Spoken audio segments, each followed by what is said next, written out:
Welcome to Motorcycle Insider. My name is Tristan, and this is your destination for information from inside the powersports industry. Today's machine is the 2019 Husqvarna 701 Supermoto. This bike is unique for a number of reasons, one of which being that it's only one of 3 Supermotos that are available from the factory in the US market. The more well-known being the Suzuki DRZ 400 Supermoto, the other, the KTM 690 SMCR, which is the sister bike of the 701. There is one other Supermoto, though it's not legal for road use, and that's the FS 450 from Husqvarna.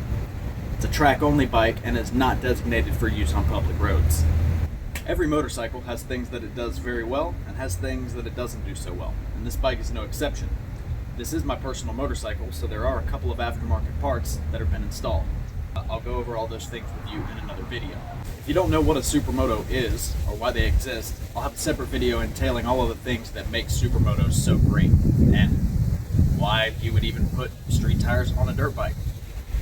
But this motorcycle has many things that make it very special, and I'm going to go over those things with you today. Here's the thing though, you may have trouble finding one in America, especially new or used. Supplies of this bike are kept intentionally low to maintain the exclusivity of the brand and this machine in particular. Most shops are only allocated 1, maybe 2 for the entire year. Larger shops, like Seminole Powersports, do get a handful more, but they do sell out very, very quickly, and people call all year around asking, where's the 701 Supermoto? And I have to tell them, sorry, I'll put your name down for 2020.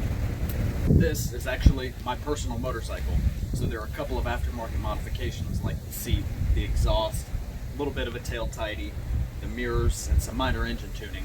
But besides those things, this is pretty much what you can expect if you were to purchase one today. I'll go over all of the modifications that I've made and the experience that I've had with this bike in the 3,005 miles that I've put on it this year in another video. Husqvarna is a curious brand, and they've actually been making motorcycles consecutively for more years than any other motorcycle manufacturer. Harley-Davidson, for example, started in 1903, as did Husqvarna, their slogan being pioneering since 1903. But Harley-Davidson has had some breaks in production since then. Japanese bikes are known for their rock-solid reliability, while Husqvarna and their parent company KTM pride themselves on producing race-ready machines that are high quality, no expenses spared parts in manufacturing. So what you get as an end result is something a little more refined than its Japanese counterpart. Now, while that may sound a little pretentious, and the idea of paying a few $1,000s more for the same thing, this is not apples to apples to a DRZ by any means, and maybe I'll do a comparison video in the future. But what you get really is something special and unlike anything else that's available. And as you'll see here in a moment, the high quality features and equipment on this motorcycle are plentiful. And I'm going to go over all of those things with you today.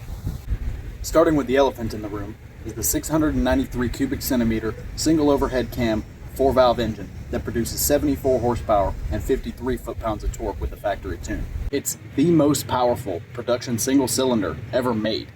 It's transplanted from the KTM Duke 690 and the 690 SMCR. This is the Gen 2 engine, which you receive if you purchase a 17, 18, or 19 model year. The 16 had the Gen 1. The Gen 2 features 2 counterbalancers, which smooth out the power delivery as well as the vibration, and also increases the red line by 1,000 RPM to produce more horsepower. This machine only weighs 319 pounds, and with a power to weight ratio like that, it's quite the animal. For comparison, a Kawasaki Ninja 636 produces 130 horsepower, yet only 48 foot-pounds of torque, and that bike weighs 430 pounds. Now, this bike is quite tall, and it's something you need to consider if this is a bike that you're looking to own in the future.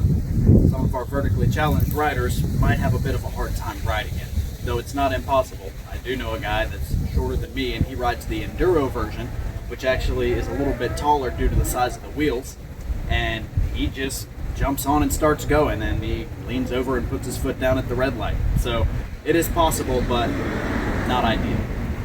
So what I'm going to do for you guys now is go ahead and jump on the bike so you can see a bit of a size comparison. So I'm about 5'9", 5'10", and I've actually seen people my height sit on this bike and dangle both of their feet.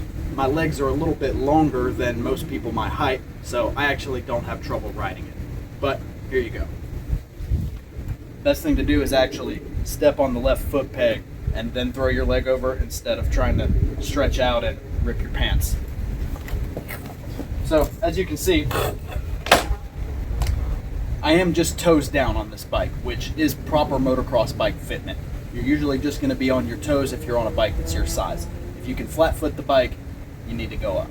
The 701 makes quite linear power, and it pulls especially hard through the low and mid-range. It only begins to level off around the last few hundred RPM, so if you shift just before you hit the rev limiter, you'll be making the most of the available power.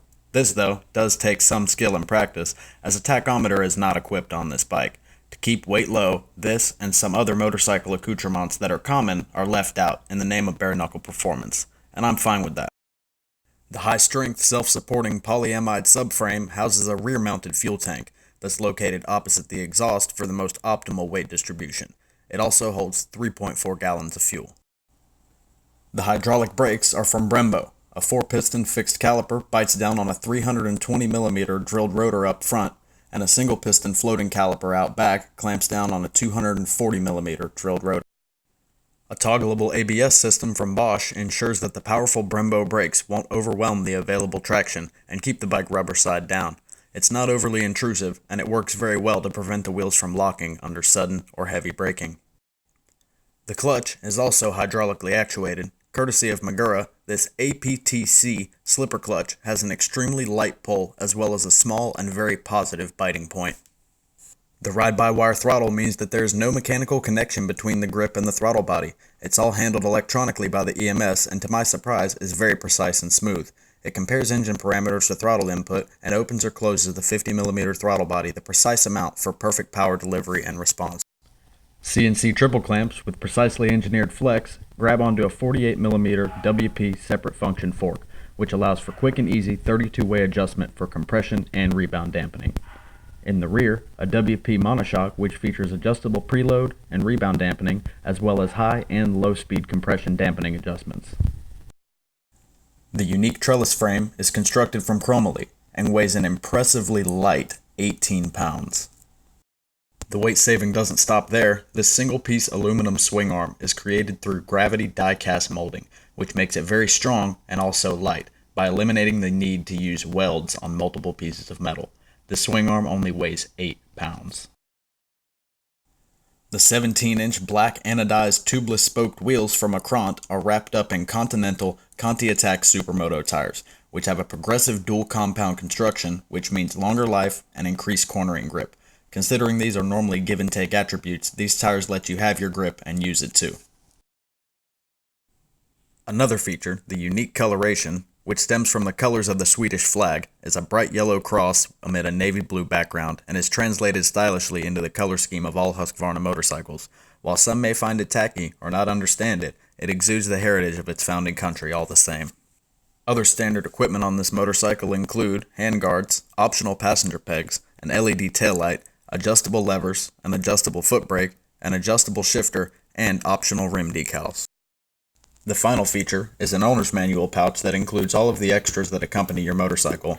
Where most manufacturers just throw you a little paper owner's manual, Husqvarna gives you this nice embroidered fabric folder that includes the manual, passenger foot pegs, mirror extensions, your spare key, an accessory catalog, an apparel catalog, the toolkit, a rubber shield for your brake lever mechanism, as well as some branded graph paper, which I thought was pretty interesting, but it's a nice touch to go along with your new motorcycle. Besides being a container for all these items, it makes you feel like you've purchased something a little more special than anything else. And that is everything that you need to know about the 2019 Husqvarna 701 Supermoto. Now, I'll be rating the bike in 10 different categories to give it a score based on performance and its daily rideability. We'll begin with the daily score, first of which being comfort. The bike is comfortable. It has a very nice upright riding position that you could deal with on your commute to work. More than an hour or so and you're going to be having a hard time, as the seat from the factory is pretty hard, and I would recommend upgrading to a Seat Concepts aftermarket one. Comfort gets a 7 out of 10. Next category of reliability. The bike has been very reliable in my experience, and I do ride it quite hard, so until I experience an issue, it gets a 10 out of 10. Maintenance, while not very intensive, the service interval on this bike is 6,200 miles for oil changes, but it does call for a valve check at 6,200 miles, so that's going to give it an 8 out of 10. Practicality is pretty high. You can jump curbs with this thing, split between tight areas, and all around have a good time. It's a very agile bike, and it's very enjoyable to ride. Practicality gets an 8 out of 10. Price, while it does outprice its similar counterparts, other than the KTM, it's not as expensive as many other bikes out there, so it gets a 6 out of 10.